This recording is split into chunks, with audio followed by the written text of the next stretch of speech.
svjetova i salavata na Muhammeda sallallahu alejhi ve sellem, koristim priliku da se zahvalim predsjedniku Mečlisa Bijelo Polje, glavnom imamu, da se zahvalim vašem imamu, vašem džamijskom odboru koji su nam ukazali priliku da možemo noćas ovdje da se obratimo sa vama, da se zahvalim kolegama, imamima koji su noćas ovdje sa nama, da se zahvalim i zamolim Allaha subhanahu wa ta'ala za sviju vas koji ste noćas došli ovdje, da uveličate ovaj skup. Jer sve ovo što kažu bez vas i vaše prisustva ne bi bilo ovako veličanstveno. Pa molim Allah, gospodare svjetova, da vas obilato nagradi. Amin, ja rabbel alemin. Prije nego što započnem sa izlaganjem, ja ovaj džemat smatram faktički jednim bratskim džematom, posebno što kažu dragim džematom, posebno rasova, a i cjelokupno bilo polje. Molim Allah, gospodare svjetova, da vas obilato sviju nagradi. Amin, ja rabbel alemin. Druga stvar, kad sam god ušao ovdje u džamiju skoro, kažem kad sam god skoro, sjećam se da sam nešto kasnio. Nešto, kad god krenem vamo i zanijetim, nešto se ispriječi i ne ide kako treba. Ne znam da li se vi sjećate, podavno je bilo, da li to bilo možda 12. ili 11. godina, mi smo se dogovorili iz pazara da dođemo, da ja ovdje držim hutbu, jedan od drugih imama tamo u centru drži hutbu i onda taj imam koji je trebao meni da pokupi, on je mnogo kasnio. A još je poveo djecu i hanumu ovamo i onda dijete malo stani povraćaj. Mora da stanemo da povraća dijete. On malo dadni gas, ono dijete ponovo. I kole povraćalo. I moraš svaki čas da stiš uglavnom. On je uspio da stigne tamo u centralnoj, održao je hutbu. Kad sam ja ovdje ušao, imam već silaze da završili hutbu. Tako da to je bilo taj put. Drugi put nešto isto bilo, išli smo ovamo preko Prijepolja. I trebali smo stignemo na vrijeme, međutim na granicu nas baš plavo zadržali, nešto je bilo. Uglavnom, kad sam ušao ovdje, opet džemat čeka, kasnimo i tako dalje. Sad isto tako, na granici smo zadržani baš dobro, a onda je ovaj put ovamo koji se radi, nismo to planirali da će baš ovoliko vremena da uzme, ali hvala Allahu kad se stigne dobro, sve drugo zboravi. Kad čovjek dođe do cilja, onaj trud i muku koji je uložio, to mu samo poslije bude još draže. Kaže, alhamdulillah, malo se iskušenja, nije se predalo, stiglo se do cilja, hvala Allahu, gospodaru svjetova. I da znate, svaka pokornost Allahu subhanahu wa ta'ala, gdje čovjek osjeti malo da se nauči, što kažu, ne ide sve glatko, ovaj svijet je prekriven iskušenjima, ne ide sve glatko u ovom novom dunjaluku, u ovom svijetu, pa da čovjek dok mi je lijepo, ja obožavam Allaha subhanahu wa ta'ala, malo zakoči, on batali, ne, nego tek tak, kad zakoči, ti se drži, ne daj se, ne predaj se i vidjet ćeš na kraju kakva ljepota izlazi nakon toga, kad čovjek kaže alhamdulillah, isto kad čovjek posti, da tu bite postu pitanju, kad čovjek posti preko dana mu dođe teško, pa pomisli svašta, pa ne može, pa treba da se, ne može da se krećeš, nekad dođe teško, baš neki dan ne iđe teže, ali kad dođe izdar ti osjetiš veliku nagradu, veliku lakoću, ljepotu, sad bi mogao, kad se, što kažu ono prediktarke, da sad bi mogao 2 sata, tera, nije problem. Znači Allah ti da snagu i ti osjetiš ljepotu toga. Ibn Kajin to spominje u svojim dersovima, predavanjima ili knjigama, kaže čovjek dok čini haram, on osjeća slast, osjeća ledet veliki u tom haramu. Međutim, kaže, brzo mu ode taj ledet nakon što se završi haram, a ostane mu gorčina kajanja i ostane mu gorčina grijeha koju nosi do sudnjeg dana, hoće mu Allah oprostiti taj grijeh ili neće. A čovjek koji čini ibadet i pokornost Allahu subhanahu wa ta'ala, kaže, ima poteškoće, ima tegobe, ali kada ta tegoba ode, nakon što čovjek završi, pošto rekao smo post, pošto rekao smo namaz, borba da čovjek dođe, da ispoštuje sve to, nakon toga poteškoća ode, ali ostane slast ibadeta i ostane sevap i nagrada kod Allaha subhanahu wa ta'ala na onome svijetu, tek onda će čovjek da vidi veličinu svega toga.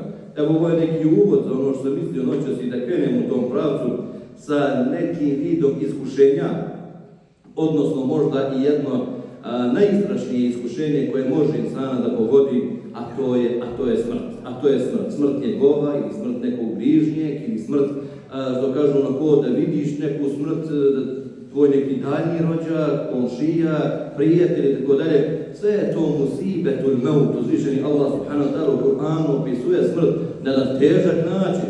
Kaže musibetul maut, a musibet je nedaća, strašna nedaća koja pogodi insana. Znači, vrhunac svih tih iskušenja jeste smrt.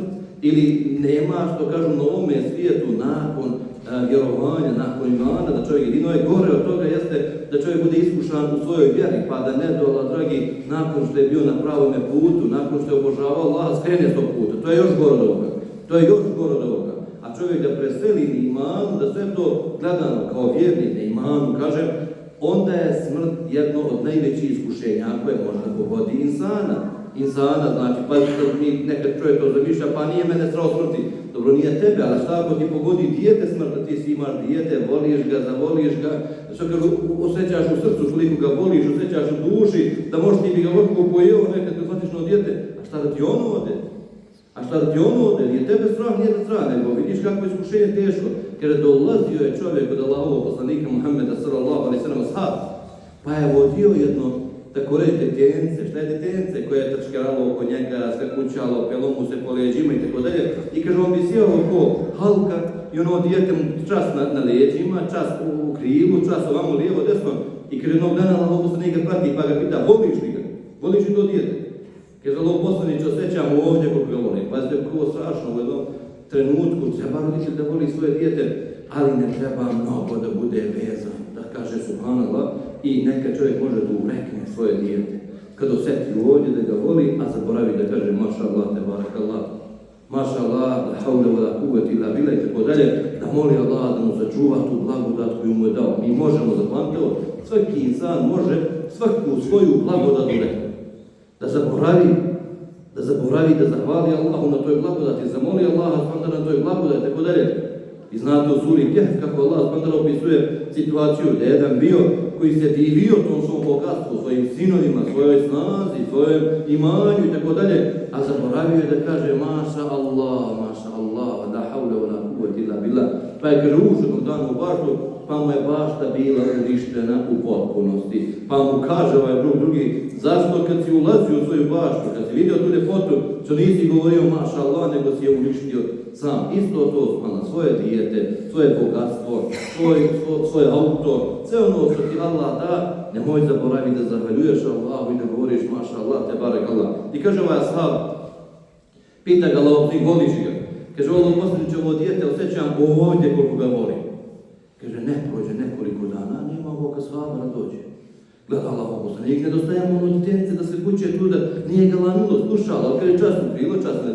Kaže, nema, pita Allah poslanik, a šta je sa tim i tim čovjekom, ne viđam ga? Kaže, ovo poslaniče, Allah ga je teško iskušao. Šta je bilo? Kaže, ono dijete mu je preselilo koje je kućalo po njemu dok je držao predavanje, dok je slušao predavanje, dok je bio na predavanju. Kaže Allah poslanik, Allahu akbar, hajde odemo da ga obiđemo. Hajde da odemo da ga obiđemo. Pazite koliko je bitno smala kad nekog Allah iskuša da budu vjernici od njega. Ovo je dokaz da je poslanik požurio da uteši svog brata muslimana. I naš hatar koji imamo da obilazimo jedan drugog u toj situaciji kad neko preseli, kad ga snađe neko iskušenje, to je velika milost od Allaha subhanahu wa ta'ala. Jer čovjek čuje nekad priču, ja puno puta gdje ode i ljudi kažu vjeruju na kojima preseli dijete, kojima preseli mlad, to kažu brat, nekom preseli roditelj, mlad, svašta nešto. Evo imali smo tu skoro da je jedna naša džematlika, sestra muslimanka, Hanuma vašeg sejde ovdje iz vašeg Bijelog Polja, da mu je preselila Hanuma mlada, znači veliko iskušenje, sekundarno Allah da neko iskušenje. I kaže Allah poslanik je otišao, molim mladi podari žene, taminja, robedarami. I njemu sabor. I šta se dešava, kaže Allah poslanik otišao da ga utješi. Pa pita Allah poslanik sad ovog slava. Kaže, da li bi više voleo sad, pazite ovo, garancija Allah poslanik garantija. Da li bi više voleo da je sad ovdje ono dijete sa tobom ili da te dočeka u džennetu, na ulazu džennetski, da džennetska vrata na ulazu u džennetu. Čovjek zastade malo, nije lako, toliko voleo to dijete, teško je to. Ko nije iskušan s te strane, on to ne može shvatiti. Ko nije iskušan? I ja se divim našoj braći imamima i drugima koji kad ih Allah iskuša pa im ode dijete, kako onako hrabro izađu i stanu pred džemati, obrate se džemati, ja se divim. Molim Allah da nas ne iskuša, da tim iskušenjem, da li bi mi to mogli da uradimo? I da li bi mi to mogli u tom trenutku tako da se obodimo? Ne znam. Molim Allah da me ne iskuša. Uglavnom, kaže, pita ga Allah poslanik te dvije rečenice, te dvije stvari. Šta bi više volio, da ti je ovdje s tobom ili da te čeka tamo na džennetskim vratima, pa to je do dženneta. Sad ne kaže Allah poslaniće da me čeka tamo idemo do dženneta. Kaže, ti imaš. Ti imaš to, ako se strpiš, Allah subhanahu će da ti imaš to. Olakšao mu odmah Allahov poslanik Muhammed sallallahu alejhi ve sellem, ko što rekao mnogo puta, kad odemo da obiđemo ljude, šta se dešava? Onaj čuje neko iskušenje koje si imao ti. Preselio ti neko, pa mu ti ispričaš, ja svala bi i meni teško, i mene Allah iskušao. Ona drugi dođe pa kaže, brate, nisi sam, nema insana koji nije moje iskušenje, nego i onaj drugi, čuo sam taj, bio je pogođen, on se strpeo, uspio je da prebrodi, nije dozvolio da ga to slomi, mora da se nastavi dalje. Uzvišen je Allah subhanahu u Kur'anu, u jednom kur'anskom pravilu, koji smo učenjaci uzeli određene rečenice, samo nije čitav ajet, nije komplet ajet, nego samo dio ajeta gdje su spomenuli to kao kur'anska pravila. Jedno od tih kur'anskih pravila jeste وَقُولُوا لِلنَّاسِ حُسْنًا i govorite li ljudima lijepe riječi. Govorite ljudima ono što će im razgali srca njihova, posebno iskušenjima. Kad im dođe taj teški moment, kad dođe to, nađi lijepu riječ insana da ga podigneš i da ga vratiš. Salam alejkum, čas sam prepoznao moj brate, nisam došli da refam ga i salam alejkum. Posjedeo me, tako da ga nisam tada. وَقُولُوا لِلنَّاسِ حُسْنًا govorite ljudima lijepe riječi. Šta mislite da neko ode na hatar kod nekoga i tamo on izgubio dijete, izgubio hanumu, izgubio ne znam ti roditelji, izgubio nešto i ti, primjer radi čovjek, izgubio sin. I ti modeš na hatar i govoriš suprotno ovim kuranskim riječima, govorite ljudima lijepe riječi, govoriš ružne riječi, kažeš ostavite, mlad, bio ti, ko će tebe pogledat kad ti ostaraš, tebe nema ništa, ko će brinut o tebi, ovakva mladina ti ode, i krpimo težaš, još gore, još opasnije, još sa svih strana, umjesto da mu se olakša, ti mu otežao.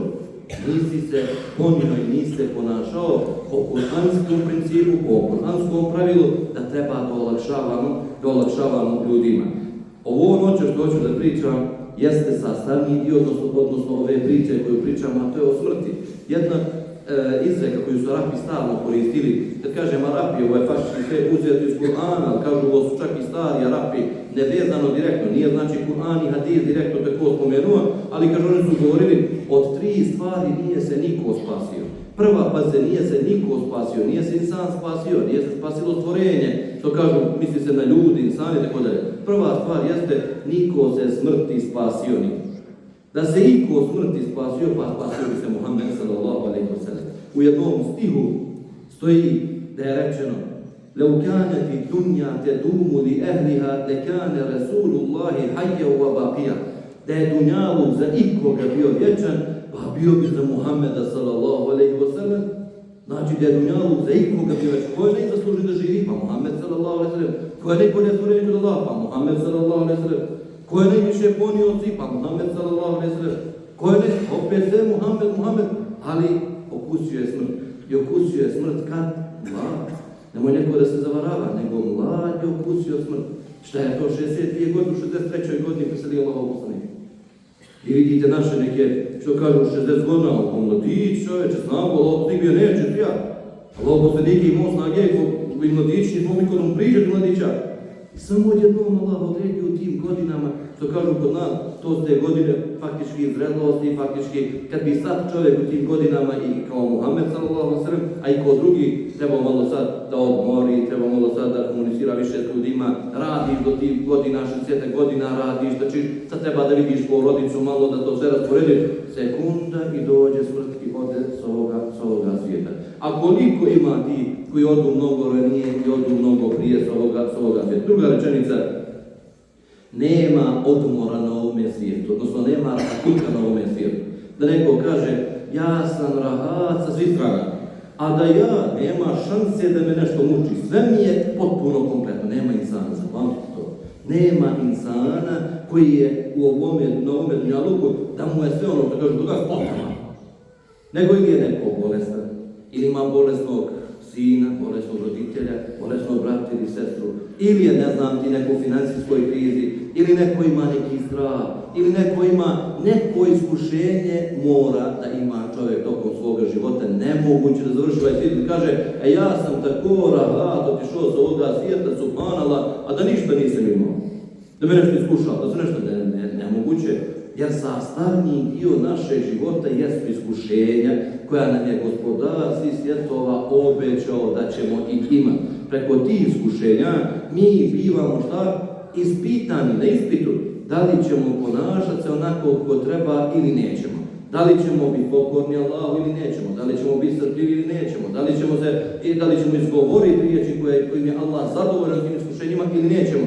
Ili ćemo izgubiti sve preko tih iskušenja i otići na dno džehennema? Hoćemo se znači očistiti od grijeha preko iskušenja ili nećemo? Kad ne bi imali iskušenja, pazite, mnogo bi teško bilo insan da se očisti od grijeha. Kad ne bi imali iskušenja, mnogo bi bilo teško insan da se očisti od grijeha. A vi dobro, odnosno mi svi zajedno dobro znamo koliko dnevno griješimo Allahu subhanahu wa ta'ala. Kad bi čovjek uzeo da napiše šta si samo na telefon pročitao bljuvotine ili video bljuvotine tokom dana, mnogo je to grijeha koje čovjek vidi i čuje. A kamoli koje izgovorimo i mi plus dodatno na sve to pa natovarimo još, pa onda učinimo ili ugovorimo, napadnemo insana ili ga omalovažimo ili ga uvrijedimo ili ne znam i tako dalje, sve to drugo što spada u te neke grijehe koje mi svakodnevno činimo i kad bi ih brojali, vjerujte da bi čovjek svaku noć lako i molio Allaha skontra da mu oprosti te grijehe, kad bi shvatio koliko grijeha mi učinimo nema. Znači nema odmora da neko kaže ja sam u ovome svijetu završeno, učoso, ništa nisam nikad imao, nije istina. I treća stvar, kaže niko se spasio nije od ljudi na ovome svijetu. Kako se nije spasio od ljudi? Znači nije se spasio od njihovog ogovaranja, nije se spasio od njihovog ponižavanja, nije se spasio faktički od, što kažu, da ga nešto ljudi uznemiravaju. Od ezijeta ljudi se niko nije spasio. Jednom prilikom stoji, davno sam to slušao, tu predaju od nekih predavača Arapa, koji su govorili čak da je Musa a.s. kazao gospodaru, molim te, sačuvaj me od ovog ili zaštiti me od ovoga što ljudi pričaju o meni.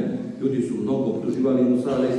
On je imao mahanu da je malo kad govorio prekidao, pa ono ko malo zamuckivo i tako dalje. Pa su čak faraon i njegova skupina su govorili, faraon kad bi se obraćao Jevrejima i tome narodu tamo, u tom vremenu, govorio bi, pa hoćete da uzmete ovoga koji ne zna da priča, ja ovako pričam i mene nećete uzmete da ja budem vođen, nego ćete njega da slušati, on ne zna da priča.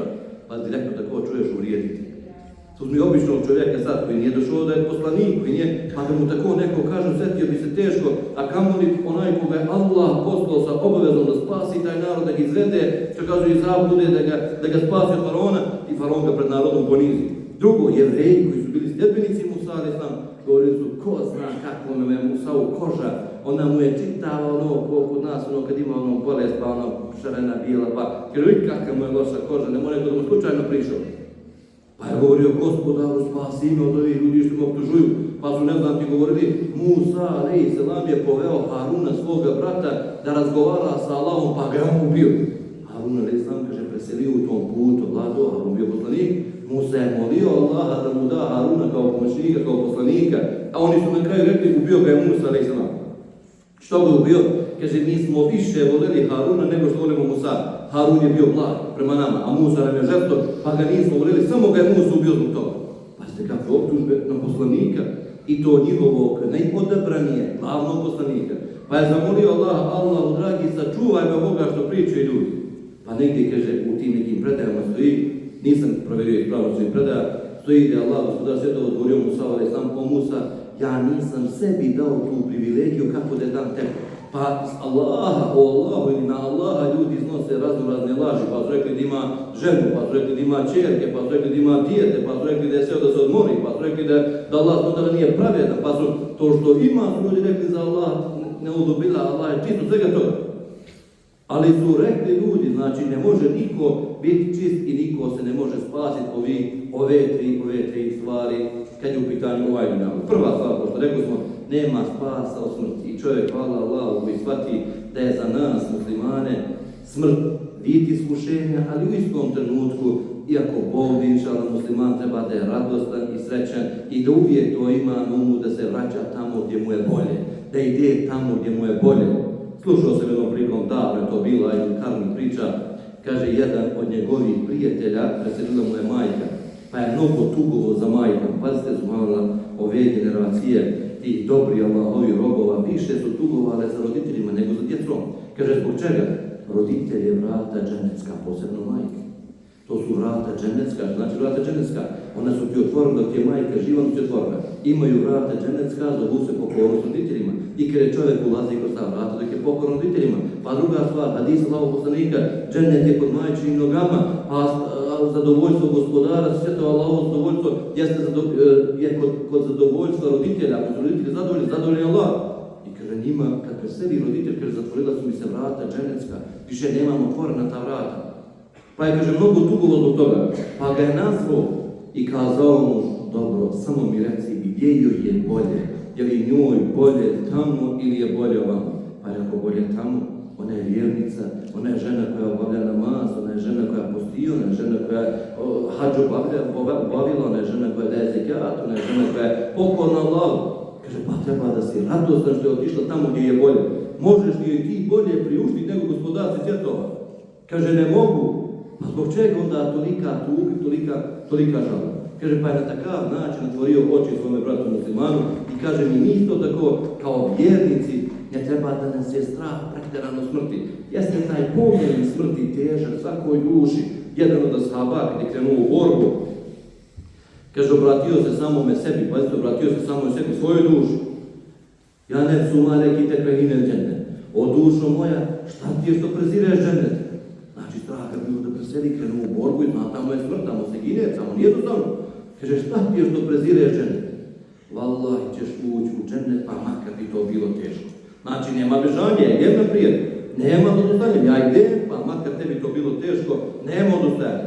Znači, vjernik treba na takav način da zna, jeste ta pomen smrti teška, ali mi idemo na bolje mjesto. Zašto uvijek, kad kažemo preselio na bolji svijet, niko ne kaže preselio tamo, teško ga se njemu ono, nego svi imamo to nešto, da kažem, da malo damo nekog milosti, rahmeta toj osobi, kaže preselio na bolji svijet. Svi govorimo o bolji svijet, a kad treba da preselimo, strah, ne idemo se na bolji svijet. A svi govorimo bolji svijet, ako je bolji svijet, onda daj, pusti si, idemo na bolji svijet, nema strah, idemo do Allaha svjetova, idemo tamo gdje nas čeka mnogo bolje nego ovdje. Kaže subhanallah, jedno poređenje. Znači, ovaj svijet dunjaluk i ahiret, onaj svijet, to bi bilo jedan od ševa, to što ga to poređuje, kaže to isto kao ono prva auta kad su se pojavljivala, ili kaže prvi telefoni koji su se pojavljivali i sad to i novi. Kaže čovjek kad napušta ovaj svijet, to je kaže isto kao da je imao taj neki stari telefon koji nema internet, nema kameru, nema ništa, samo može halo, čuješ ima halo.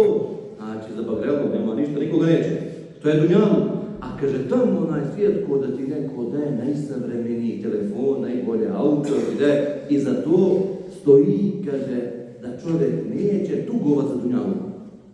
Zbog čega neće tugovat? Ko tuguje sad kad mu ti uzeo na stari telefon koji po 10 puta viće halo da bi spojio mrežu, ne znam ti halo i ti mu slomiš na telefon i odmah mu dadneš iPhone ako ima novi, ne znam, 15, 16, 17, dadneš mu to i on stane mu govori, pa da žomio, to nije mi šova baš ono. Znači, brzo mu više nije žova. Odmah ti mu tada predsjedne se slasu do kuću, a smo mu tamo nekog, ne znam, poskvića, onoga, varkoga i ne znam, nešto tako dalje. Znači, brzo bi rekao, ne, ništa. La haufun alejhim wa la hum yahzanun. Nećemo da tugujemo da im dunjalukom ništa ovdje nema bitno.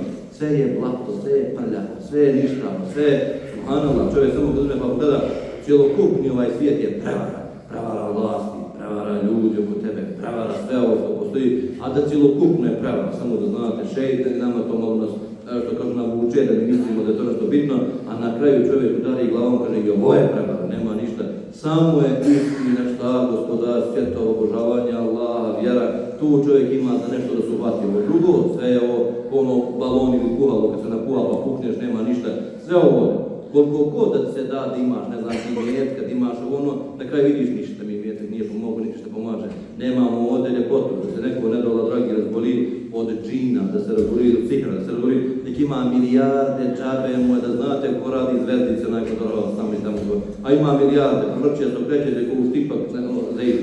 Znači, džaba su ti milijarde, sve ti je džaba na svijetu, čega? Ma ne more, Allah ti zove što drugo, mir nije u milijardama, mir je ovdje kad imaš ljepotu, kada sjećaš, kao kaže šejh Islam ibn Tejmije, ko nije sebi napravio džennet na ovome svijetu svojim prsima da osjeti ljepotu Allahove vjere, da osjeti upuštenost, da osjeti rahat na ovome svijetu, pa taj neće ni na ovome svijetu pokusi džennet. taj neće ni na ovome svijetu pusti dženet. Ako nisi ovdje, će bi dženet zacrto na ovome svijetu, da uživaš kad klanja, da uživaš da si u džamiji, da uživaš kad pomažeš, kad činiš dobro, pa osjetiš neš Kur'an, otvoriš ti uživaš, vode se pune prsa i ti osjećaš ljepotu, to je to, takvi će ljudi osjetiti dženet na ovome svijetu. A onaj ko ima tegobu ovdje cijelo vrijeme, samo ne da nešto udavi, da nekog zgazi, da nekog napravi neki problem, kako misli takav da uđe u dženet? Kako misli takav da uđe u dženet? Svi mi, kad je u pitanju smrt, svi vjerujemo da smrt postoji. Nema jednoga koji kaže, ja neću dobro. Ili jedan viče, kaže, ja neću živ tamo, dobro će živ, pa će dobro, nemate druge. Umrijećeš pa će pozdrav tamo, živ neće. Kaže, nema insana koji ne vjeruje u smrt. Jedino, šta je problem? Problem je proživljenje.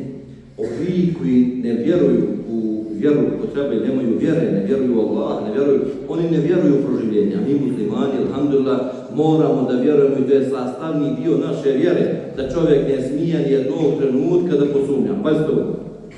Sigurno ima i kod vas ovo. Kod nas ima ljudi koji su hač obavili. I na kraju dođe ovako malo popričaš mu nešto, džennet, džehennem, spomeneš neke stvari, kaže, pa ko se to otud vratio da nam priča o tome? Astagfirullah, to je strašna stvar. Ajeti koji govore o tome, znači ne vjeruješ u Kur'an, ne vjeruješ u Kur'an, ono što je kazao, ne vjeruješ sahih hadise, koje Allah poslanik spomenuo, ne vjeruješ na te stvari i onda kaže, ko se to otud vratio, Allah ti pusti da mogu pričati te stvari. Znači on ne vjeruje u proživljenje, ne vjeruje u onu etapu života nakon smrti.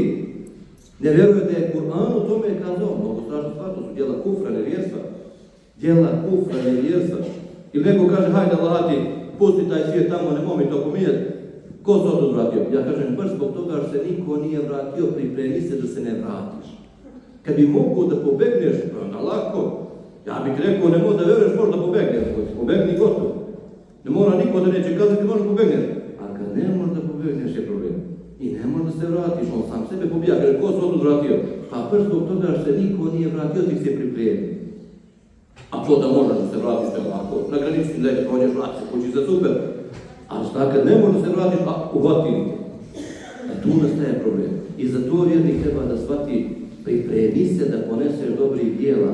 Ne treba, ja kažem, ovo sad pričam o njim koji ne vjeruju, vjernici, vi vjerujete ovo, vam ne treba da pričam, nego njima koji ne vjeruju. Shvati da moraš da se pripremiš, moraš da poneseš dobrih djela sa sobom. Pa ako ti bude trebalo, alhamdulillah, a ne smiješ da sumnjaš, nego opet znaš da ti treba. Ako ti ne bude trebalo, lako ćeš se ti kurtelisat nečega. Za vrijeme korone, to pominjem taj primjer spajama, jedan autobus je krenuo, tada bi iz Nemačke ili iz Auće slagačom. I onda su došli do granice, na granici su čekali 20 i više sati. Ni vode, ni hrane, ništa nisu imali. Pa su morali iz Austrije da se organizuju, humanitarne organizacije, to naš autobus, naši ljudi, pa su morali humanitarne da im nose iz Austrije da spase te ljudi, nemoj će se kupi, korona, sve zatvoreno. A oni nisu ponijeli hrane, nisu opremili. Allah onda da kaže, فَتَزَوَّدُوا فَإِنَّ خَيْرَ الزَّادِ تَقْوَى. Dobro se opskrbite, a najbolja opskrba je bogobojaznost. Opskrbite se kad krenete na put, kad krenete na hađ, ali rekli vjerovatno za hađ. Dobro se opskrbite, a najbolja opskrba je bogobojaznost. Oni se nisu opskrbili kad su krenuli. Nisu ponijeli, oni su pomalo sendviča, pomalo ne znam, timantija, pomalo pa nešto nareži, malo pa šuteru. Nisu i naši sneputa stari što pomalo narežu u pjasu pa neke. Da su imali to, kaže, ne bi im se ovo dogodilo da mora neko da im nosi iz Austrije do, ne znam, mađarske, srpske granice, da bi preživjeli ljudi. Pa, i djeca bila, nemoj ništa. Evo ja kažem, mi za onaj svijet treba da se pripremimo, da ne čekamo da nam neko pokušava na crno da nešto dobaci neko dobro djelo, nema od toga ništa, ako mi smo sve to uradili onako kako treba. Treba da shvatimo da je ahiret, odnosno onaj svijet, tamo ćemo ždjeti. Tamo ćemo kupiti ta naša dobra djela koja smo posadili ovdje. Jer u nekim predajama koje se vežu za Allahov poslanika, stoji gdje Allahov poslanik kazao dunja mezra'atul ahira. Doista je dunjaluk, šta? Njiva ahiretska. Ono što posiješ, tamo ćeš da požniješ. I dobro gledaj šta ćeš da požniješ, dobro gledaj šta ćeš da pripremiš za onaj svijet. Uzvišeni Allah subhanahu wa ta'ala kaže, doći će trenutak na onome svijetu kad bude se došlo sa džehennemom, kad se dovuče džehennem. Ođi'e jevme idin bi džehennem, jevme idi yetezekkeru l'insan, وَأَنَّا لَهُ الذِّكْرَ dovući će se džehennem, doći će se sa džehennemom. U hadisu stoji da Allahov poslanik kazao kad budu meleki dovlačili džehennem, kaže ima 70.000 užeta, lanaca koje vuku ti meleki. A kaže za svaki lanac od 70.000 meleka vuče džehennem, da dođe džehennem. Kaže pa će ga ljudi čuti s daljine kako je ljud, kako kuća, kako izražava tu svoju gorčinu, tu svoju huju. Ljudi, pa će ljudi od straha, znači, jedan od šefova alima, kažu u Egiptu i sad sam slušao u Siriji, ovo kad je bilo, kad su oslobodili one zatvore, kažu šta je najgora situacija, pazite ovo slova. Kaže, najgore nam je bilo dok slušamo druge zatvorenike da ih biju. Pa oni vrište, oni kukaju, a mi čekamo red da dođu nas da biju, a još nije red na nas. Najteže je slušati, kaže, i razmišljati šta te čeka. Kaže, kad počnu te bio, da, kaže, malo ti olakša utrniti ovo, zaborite ti, onda izgubiš svijest, svašta nešto, i kaže, ne razmišljaš mnogo o tome. A dok prilazi strah, kaže, tak insan osjeti najteže iskušenje. I kaže, Allah onda da spominje, kad čuju džehennem, kako se naljutio, kako kuća, kako, to će biti, kaže, iskušenje, to će biti strah veliki za one koji ne budu vjerovati. Kaže Allah subhanahu jeume ili yetadekkaru insan. Toga trenutka će se insan dobro sjetiti. Ta će se insan dobro sjetiti. وَأَنَّا لَهُ الذِّكْرَ. A šta mu vrijedi tada se sjeti? Šta mu vrijedi tada se sjeti? Tad se sjeti da je istina, da je slušao to, da treba da se sprema, da treba da onaj svijet bude od onih koji grabe, koji jure, koji spremaju ta dobra djela. Tad će toga da se sjeti. A šta mu vrijedi tada što se sjetio? يَقُولُ يَا لَيْتَنِي قَدَّمْتُ لِحَيَاتِي. Kamo sreća da sam se za ovaj život pripremio. Odnosno, u još komentaru stoji kamo sreća da sam se za život pripremio. I rekao za ovaj život, nego za život. Jer zbog čega za život? Jer jedini pravi život jeste život tamo. Ovo je ovdje varljivo, nema ništa, ovo kratko, vidjeli ste, rekao sam prije, neko, eto, 80, 90 godina, 100 godina i 120 nije problem. A nakon toga moraš doći. A većina ode mnogo kraće nego to 100 godina. Eto, a sad sve više mladih ljudi ide s ovoga svijeta. I ako odemo nespremni, teško ga se nama kod Allaha subhanahu wa ta'ala. Džaba nam je sjećan, jedini pravi život jeste taj tamo život. Gospodar Svetova također kaže وَإِنَّ الْآخِرَةَ لَهِيَ دَارُ الْحَيَوَانِ. A doista, ahiret je kuća života. Ili ovo hajavan, kaže nekad islamčarski komentarišu, da je to kuća bez ograničenja, gdje nema više ovo ti je zabranjeno, ovo ti je zabranjeno. Kad uđeš u džennet, onda je to prava kuća, slobodno, sve možda radiš, šta god ti padne naprijed, a tamo ne pada ništa loše naprijed, samo dobro, i onda čovjek u tom smislu tamo i uživa. Kaže uzvišenje Allah subhanahu وَاتَّقُوا يَوْمًا تُرْجَعُونَ فِيهِ إِلَى اللَّهِ. Bojte se onoga dana kad se budete vratili Allahu subhanahu wa ta'ala ثُمَّ تُوَفَّى كُلُّ نَفْسٍ مَا كَسَبَتْ. I bude dato svakome ono što je zaslužio, ono što je zaradio na ovome svijetu. وَهُمْ لَا يُظْلَمُونَ. I nikom se neće nepravdu činiti. Također kaže Allahov poslanik Muhammed sallallahu alejhi ve sellem: "Kun fi dunya ka'annaka gharibun aw 'abiru sabil." Budi na dunjaluku kao stranac ili kao prolaznik. Mnogo bitan hadis Allahov poslanika. Jer kaže onaj koji je stranac ili prolaznik, na primjer sad prolaznik, krenuo iz Njemačke za Sandžak. Kaže neće gdje god stane autobus da pravi sebi kuću, da otvara firmu, da juri, da ima tamo odmah porodicu, da se odmah ženi tu na svaku autobusku stanicu, nego on je prolaznik, on samo ide dalje. Dunjaluk je taj prolaznik, odnosno mi treba da shvatimo da smo na Dunjaluku kao prolaznici, a Dunjaluk je samo jedna stanica. U pitanju Allahov poslanika ili u pitanju ovaj svijet, pa je rekao moj primjer i primjer ovoga svijeta jeste kao primjer konjanika koji je krenuo da putuje pustinjom. Pa je vidio jedan hlad, drvo koje ima ogromnu krošnju, kaže pa je seo da se odmori u tom hladu, a nakon toga nastavio dalje. Ovaj hlad je Dunjaluk. Ovaj hlad je Dunjaluk, samo malo, privremeno i onda nastavlja dalje. Znači neće insan zamajati ili zavaravati s onim što je prolazno i s onim što nema velikog hajra, nego samo treba da uzme ono što mu je neophodno. Nije zabranjeno, rekao se nešto pogrešno, misli, nije zabranjeno čovjek da bude na halal način Boga, da radi čovjek na halal način, ali da se ne daje prednost Dunjaluku nad ahiretom. Kod nas ima ljudi, hajde da klanjaš kad ne moguće da radi. Brate, šta ti smeta da klanjaš i da radiš? To ne smeta ništa, ljudi naučite, treba da naučimo svi zajedno. Ja sam na polju, obrađujem svoju zemlju, zauči ezan ili vrijeme ezanu, 5 minuta abdest, klanjaš tu gdje si se našao, na polju ne moraš ti da sve to skineš. Od nas ljudi nekad ne znaju da ono što se čovjek isprlja od zemlje, od tog tamo rada, da to je čisto, ne treba da skida, klanjaš na zemlju, kaže Allah poslanik, mesdžid, odnosno zemlja mi je učinjena, data mi je zemlja da bude čista i da bude mesdžid mome umetu. Gdje god se nađemo, klanjamo. Gdje god se nađemo, osim ako slavo. Znamo da je neka površina prljava, baš da je nešto dobro stiti izmet neko vršio, urinirao i tako dalje, normalno tu nećemo. Ali na mjesta gdje je čisto, gdje se zna da je zemlja, da nije prljavo, gdje god se nađeš, klanjaš i to ti ne uzima vrijeme. Neki ljudi viću ne mogu da klanjam, primjer da imam dučin, sutra imam ispit, ne mogu da klanjam.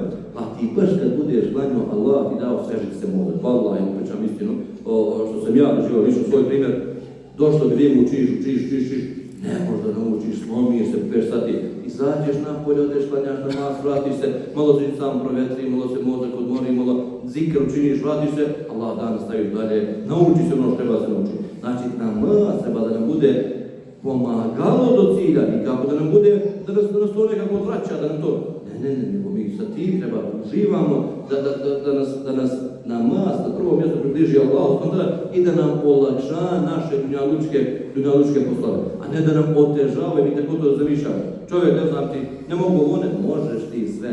Mi vidimo ovdje kod nas, na našim prostorima, Allah je dao sad zasadnu veliku blagodat. Mi ovdje uživamo velike blagodati. I mi u Pazaru i druga braća po drugim mjestima i vi ovdje. Znači, tako je Allah dao da možeš da klanjaš samo ko ti interesuje namaz, da možeš da se pridržavaš vjere samo ko ti interesuje vjera, da možeš... Nekad je to bilo malo teško i strašno, bilo je teško i strašno, neću reći nije, ali sad nije tako. Allah je otvorio, dao nam je Allah, treba tu blagodat iskoristimo i da tražimo da Allah da nam podrži te blagodati, da još u Bogu inšala bude bolje. Ja sam noćas htio, bojim se da ne odužimo, htio sam malo da napomenem šta bi čovjek trebao da radi kad čovjek osjeti da mu se približila smrt. Kako čovjek može osjetiti da mu se približila smrt? Može čovjek osjetiti da mu se približila smrt, da dođe u godinama, da se razboli, da ima neku tešku bolest, da osjeća da, što kažu mi danas, nažalost, što moram tako da kažem, mnogo ima ljudi koji ima doktori kažu, baš mu kaže direktno, dragi brate, ili njegovom liku, ili tebi nije puno stalo, karcinom te razjeo, ne znam ti ovo, ne znam ti to, ljudima se sad i otvoreno priča, nekad se to krilo, pa sad ima doktora koji otvoreno kažu, ti imaš tu najtežu vrstu karcinoma, ne znam ti stepen taj, tebi nije ostalo ništa drugo, osim molim Boga da ti olakša, operacija ne može, ovo ne može ništa, ne može nikad. Sad kažem, neka čovjek na takav način može da predosjeti da mu je smrt već došla. Jer šta bi trebao takav insan kad predosjeti da mu je smrt došla da radi? Prva stvar, da traži oprost za svoje grije, da moli Allaha, da mu Allah gospodar sve to oprosti grije. Druga stvar, da ako je on učinio nekome neku nepravdu, traži Allaha ljudi, da ode, da traži, da moli, da vrati, što kažu tuđa prava, da se razriješi tereta toga. Na sudnjem danu neće nam pomoći ni metak, ni djeca, ništa, da se vraćaju dugovi. A ovdje iskoristi, traži halala od onoga kome si nažao učinio. Jer je također stvari koje treba da radi insan koji osjeti da mu smrt primakla, jeste da ima lijepo mišljenje o Allahu gospodaru svjetova. Znaš to lijepo mišljenje? Pazite hadis Allahog poslanika Muhammeda sallallahu alejhi ve sellem. U hadisu stoji, hadis kuci je rekao gospodar svjetova, doista ja imam mišljenje o mome robu onako, ili ja se ophodim prema mome robu onako kako moj rob ima mišljenje o meni. Pazite ovo slovo. Ja se ophodim prema robu onako kako rob ima mišljenje prema meni. Mnogo je bitno i u islamu ne treba da poznajemo pesimizam, samo optimizam u svakoj situaciji. Nema gotovo, nema od nas ništa, nema ovo ništa, propada islam, propada će muslimani, gotovo, nema, to je pesimizam. I kaže Allah ti da to što tražiš. Ti umjesto da vičeš, alhamdulillah, da će mi Allah zdravlje, vratit će, uspijet će moje dijete, uspijet ću ja, ako Boga nema druge, moramo idemo naprijed. Samo naprijed. On je rekao, nema toga ništa, dijete mu ti šta mogu, neće mi se živo vratiti, gotovo, ko zna gdje otišlo. Alhamdulillah, vratit će, ko Boga, Allah ga čuva, nisam ga ja stvorio, ne mogu da čuvam, Allah ga čuva, i god ode na svijetu. Nisam mu ja, Allah moj gospodar, on mu dao život i smrt, jedini, bit će to dobro ko Boga. I kaže, u takvoj situaciji Allah nam daje ono što mi priželjkujemo da nam se dogodi. Čovjek kaže na samrtnoj posteli treba da ima samo lijepo mišljenje, prostit će mi moj gospodar sve. Allah je milostiv, ja da čekam da ga sretnem, ja da čekam da uđem u dženet, ja da čekam da sretnem Allahov poslanika, ja da čekam olakšaš sebi. Za porodicu kad ti pada na pamet, nisam ih ja stvorio, oni imaju svog gospodara, neće i on staviti na cjedilu, on će im pomoći, on je stvorio, on im je dao uvoz, on im je dao napaku, on propisuje napaku, nisam ja taj koji dajem napaku nikome. Kod nas u Pazaru ima mnogo slučajeva gdje porodica živi teško. Roditelj živ, babo žive teško, babo se muči, djedo krati drva, ne znam ti ovo, teško se snalaze, malo ljudi im pomažu, ne mogu da preteknu. Preselio babo. Jedan broj ljudi odmah rekao, šta će biti sad sa njima, tek sad? Ovo je kad deto sladoše, je ti Njemci ročate, nemoj ko zna, on će pokrepat glavu. Već im gospodarci svjetova nije sve zvo njihovu nafaku za nafaku baba, nego Allah daje nafaku.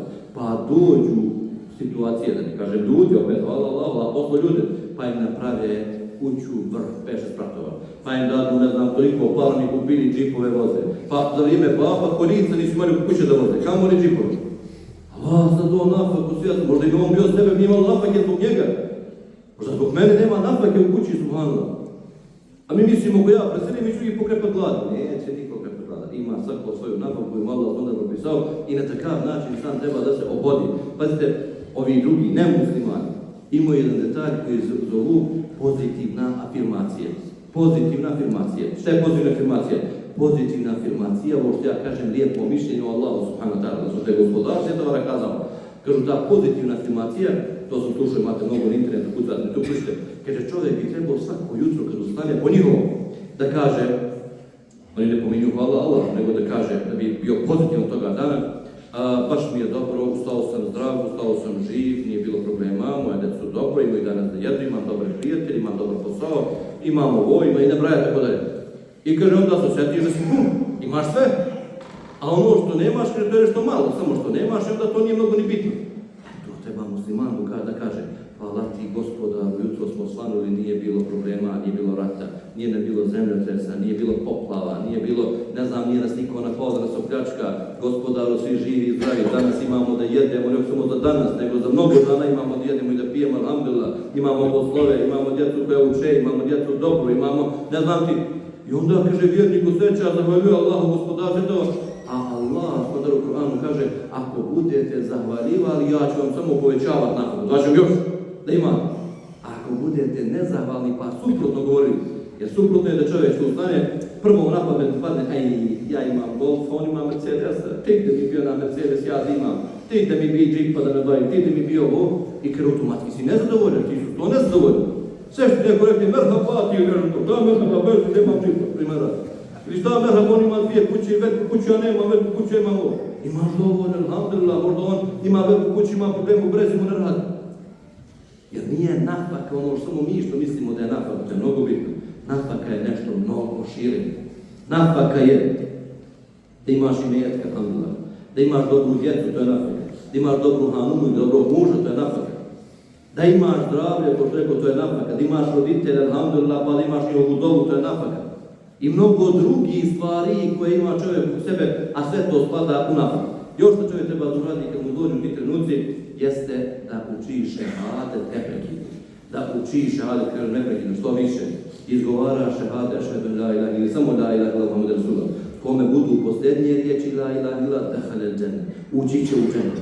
Ući će u džennet, ali i srce to da izgovara, ne samo preko jezika da pokreće, nego da zna, da stvarno vjeruje, da nema drugog božanstva koje služi da se obožava, da je Allah gospodar univerzuma, da je Allah stvoritelj svega, da je Allah taj koji daje život i smrt, da je Allah, da je Muhammed sallallahu alejhi ve sellem Allahov poslanik, da je istina ono što je dostavio Allahov poslanik, da je Kur'an istina i tako dalje, onda čovjek osjeća tu ljepotu, osjeća čari toga šehadeta, a u plus pored toga to šehadet je mnogo vrijedno kod Allaha spontano, je ovaj izrašao, ovaj ide ja mogu biti da mnogo duže. Na sudnjem danu, kaže, doći će čovjek, staće pred gospodara svjetova da se polaže, pa će mu biti prikazane njegove sveske djela koja je činio. Kaže, toliko je velika ta sveska koja piše djela insana, jedna sveska, samo koliko je velika, kaže, koliko možeš pogledom da baciš, a čovjek može daleko, kaže, ravnica da vidi daleko. Kaže, sve je ispisano, ništa nije ostalo. I kaže, čovjek se predao vidio koliko ima tu loših djela, pa ga pitaju na suđenju, kad se mere djela. Kaže, o robe, imaš li neko dobro djelo? Kaže, ne sećam se. Pored toliko loših djela koje imam, ne sećam se da imam dobrih djela. Pa će mu biti rečeno, imaš ti jedno veliko dobro djelo. I kaže, bit će donijeti jedna bitaka. Zove se bitaka na arapskom ili kartica na našem. To je zove hadis kartica.